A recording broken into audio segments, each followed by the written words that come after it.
გამარჯობა, როგორ ხართ მეგობრებო? ამ ფორმატში პირველად ხვდებით ერთმანეთს წელს.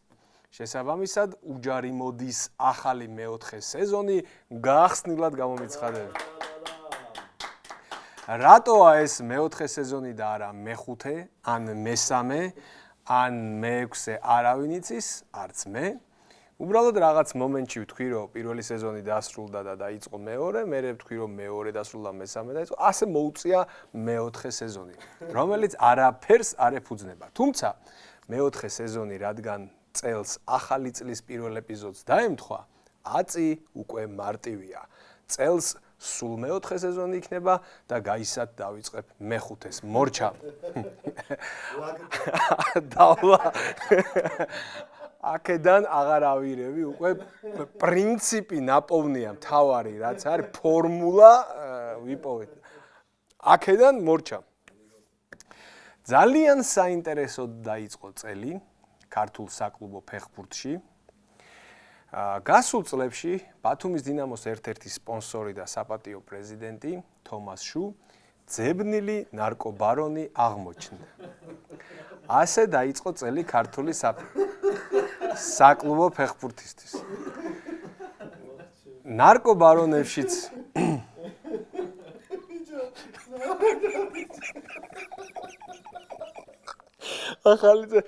ახალი წელი დადგა და არა, რასო, როდის მომიფიქრები? ეგეთი როდის მომიფიქრებია. ამდენი წელია სცენარისტია. ეგრე გიცინია ჩემ ხუმრობაზე.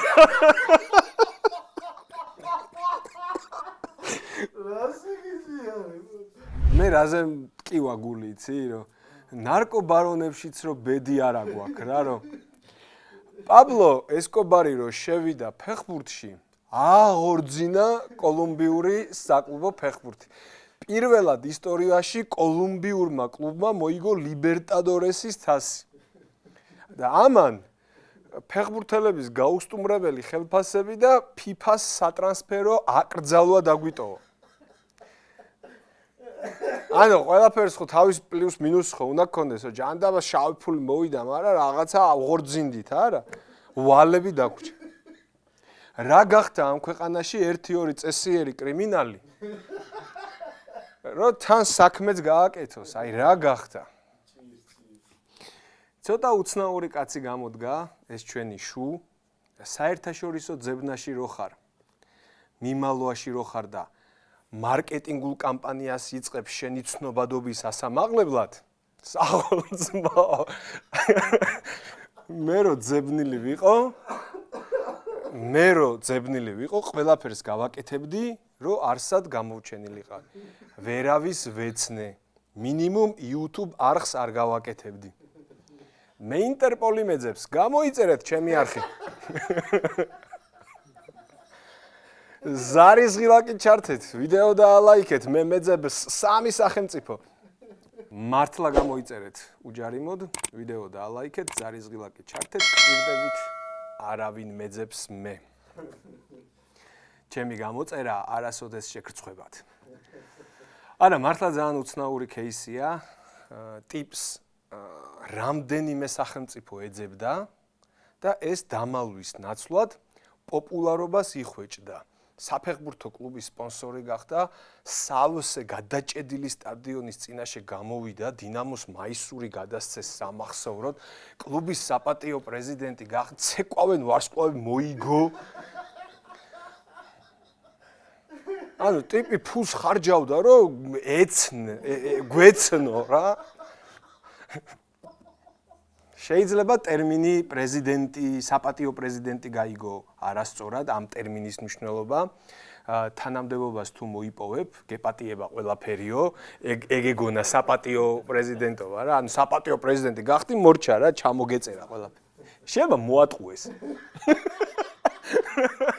ჩვენ მოატყუეს, რომ საპატიო პრეზიდენტი იცი რა არის? ყველაფერი გეპატიება. აუ, ყველაზე მაგარი იქნებოდა მართლა რა, ეს ამბავი რო ეგრე დასრულებულიყო, რომ ეს ტიპი ვინ არისში რომ გამოსულიყო და ნარკობარონის ფორმა მორგებული ჰქონდა თომას შუვაიმე ეგრე რომ დამთავრებულიყო ეგ ამბავი ჩემი აზრით რავი მთელი მსოფლიო გაგვიცნობდა კაი ამბავი ისა მაქვს პატიკო საბედნიეროდ ბათუმის დინამოს უკვე ყავს ახალი მფლობელი, ახალი მენეჯმენტი, გასტუმრებულია ყველა დავალიანება. FIFA-სგან ტრანსფერების აკრძალვაც მოიხსნება ზაფხულისთვის და იმედია და ეჭვი მაქვს საინტერესო პერიოდი იწყება კლუბის ისტორიაში და წარმატება ბათუმის დინამოს. საოცარი გულშემატკივარი ყავს ბათუმის დინამოს და ყველაფერს საუკეთესოს იმსახურებს ეგ ხალხი, ჩემი მეგობრები არიან და ისე დაიწყეთ თქვენ სტადიონის გავსება და ერთი კაი ვლოგი ჩვენზე იყოს, ჩამოვალთ სავსე სტადიონს. მოგვენატრა ხო, სავსე სტადიონი. 2026 წელი ძალიან წარმატებულად დაიწყო ქართული სპორტისთვის, ყველაფრის მიუხედავად რაც ვისაუბრეთ. წლის პირველი დიდი წარმატება, რა თქმა უნდა, მოჭადრაკეებმა მოვიპოვეთ. ევროპის ჩემპიონის სწრაფჭადრაკში გახდა ნინო ბაციაშვილი. ვიულოცოთ და წინა წელიც მოჭადრაკეებმა დაუხურეთ, რომიდან წამოვიღეთ. ეს წელიც გავხსენით მოჭადრაკეები. ამ წარმატების შემდეგ იყო 2 ოქრო ფიგურულ სიგურაობაში. მეტელკინა ბერულავა წყვილებში გახდნენ ევროპის ჩემპიონები, ეგაძე ერთეულებში. სპორტში რა ნიჭიც დაგვაფერთხა ღმერთმა, მაგის 10% მოგცა სხვა სფეროებში და სამყაროს ბატონ პატრონები ვიქნებით, რა. 3,5 მილიონიანი ქვეყანა.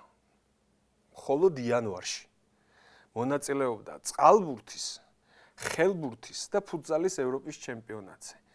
თან საკმაოდ ღირსეულად, პლუს ევროპის ჩემპიონი ხდებოდა ჭადრაკსა და სიგურაობაში და ეს ერთ თვეში ხდებოდა ეს ყველაფერი. ამდენი მიმართულება. წყალი. ყველა სტიქიაში რაღაცა მოვიგეთ. მართლა სიგიჟია, აი რასაც ჩვენ სპორტში ვაღწევთ, მრავალფეროვნების თვალსაზრისით, ჩვენი ზომის ქვეყანა მართლა საოცრებაა. უხერხულად გრძნობ თავს, მე ევროპის ჩემპიონატზე რო არ გამოვდივარ. რაღაცა ისე ვარ რა, ან მთელი ერი, ან ევროპის ჩემპიონი ვართ, ან მონაწილეობას იღებს მაინც. მარტო მე არ ვარ ევროპაში. ყველაფერს ვიგებთ და ვთამაშობ და მე მგონი მეც უნდა რაზე მივანიშნებ? რაზე მივანიშნებ და მოდი ჯერ წინასწარ საუბარი არ გვინდა. დაველოდოთ მოვლენების განვითარებას. იმედია 2026 წელი არა მხოლოდ ქართული სპორტისთვის იქნება წარმატებული, არამედ ქართული სპორტის პრესისთვისაც. იმედია იმდენად კარგი წელი იქნება სპორტის ჟურნალისტიკისთვის, ვერასოდეს გავაკეთებ რუბრიკას ქართული სპორტის პრესის მიმოხილვას. თუმცა სანამ ეგ დრო დადგება, გთავაზობთ რუბრიკას ქართული სპორტის პრესის მიმოხილვა. დავიწყოთ სასიამოვნო ამბით, სასიამოვნო სათაურით. ლივერპულის მეკარე კარიერას MLS-ში განაგრძობს. ძალიან კარგი, მიხარია, წავიდეს, დაგვანებოს თავი, ჩაჯდეს მამარდა ძირითად შემადგენლობაში. მოდი გავხსნათ სტატია, გავიგოთ დეტალები. ციტირებ. The Athletics ინფორმაციით, ლივერპულის 22 წლის პოლონელი მეკარე ფაბიან მოროზეკი კარიერას MLS-ის ბინადარ ცინცინატში განაგრძობს. ის მიმირო არის, ხო იცი? აი ეგეთი ვიყავი სტატიის გახსნის, რა. როგორც წესი სათაურების მსხვერპლი არ ხვდები ხოლმე. ამჯერად გამაცურეთ მეგობრებო, ოჩახ. ორი ხელით გავხსენი სტატია, რა მოგშორდა რა, წავიდა ესა და თურმე ალისონის ახლობელი MLS-ში გააგრძელებს კარიერას. ახლა წაგიკითხავთ ყველაზე ემოციურ სათაურს სპორტის პრესის ისტორიაში, სოფლიოს სპორტის ისტორიაში. ყველაზე ემოციურ სათაურს. გაზეთი ლელო. ციტირებ. წადი კიტე. ახლა თუ არა, სეზონის ბოლოს მაინც წადი.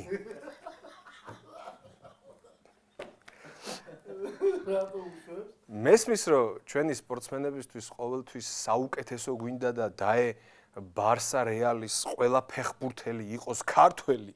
გაგვიხარდება ყველას, მაგრამ კაცი ავსტრიის ჩემპიონში თამაშობს. ხან ჩემპიონთა ლიგაზეა, ხან ევროპის ლიგაზე, კაპიტანია გუნდის ლეგენდა. ცოტა გაზვიადებული ხო არ არის? ახლა თუ არა სეზონის ბოლოს წადის. ქართულ თეატრებშიც კი ვერ შეხვდებით ასეთ დრამატულობას.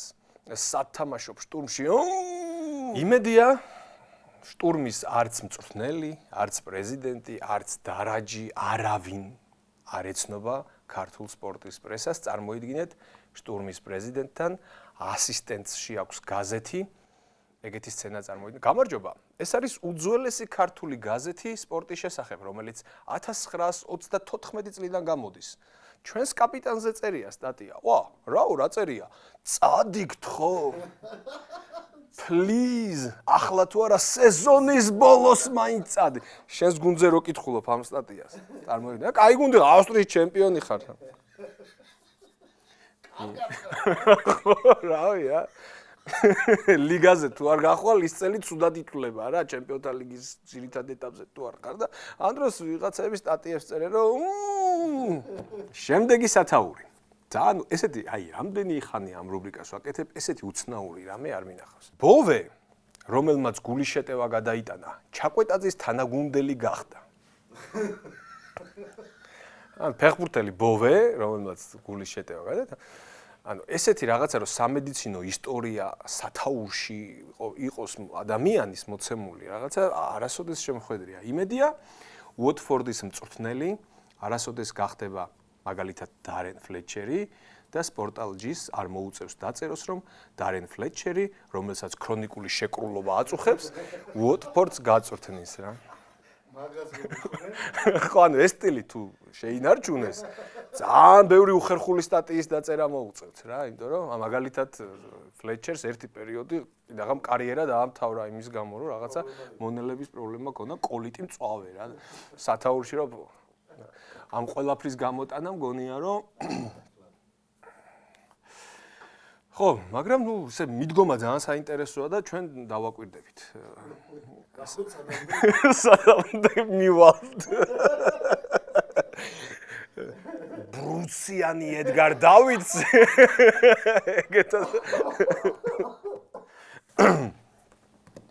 სპორტის პრესის მიმოხილვას, რა თქმა უნდა, ტრადიციულად დავასრულებთ მსოფლიო სპორტით. ამჯერად მხოლოდ სათაურით შემოვიფარგლები და ბარემ იმასაც გეტყვით, რომ 2026 წლის საუკეთესო სათაურის გამარჯვებული უკვე გვყავს.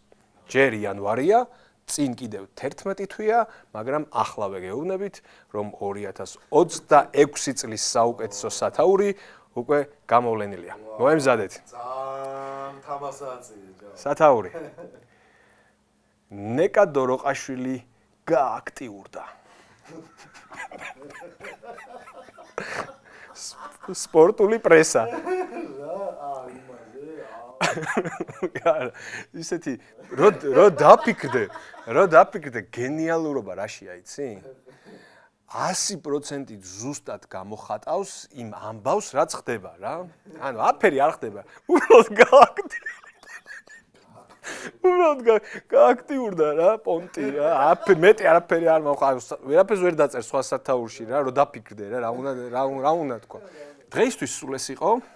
გენიალურ სტატიებს ან სათაურებს თუ გადააწყდებით, გამოგვიგზავნეთ.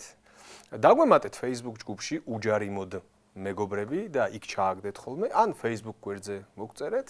2026 წელია, არ გაგვიჭირდება ერთმანეთთან დაკავშირება. ახლა სიურპრიზი. საჩუქარი გათამაშება. ყველაზე დიდი საჩუქარი, რაც ოდესმე გაგვითამაშებია.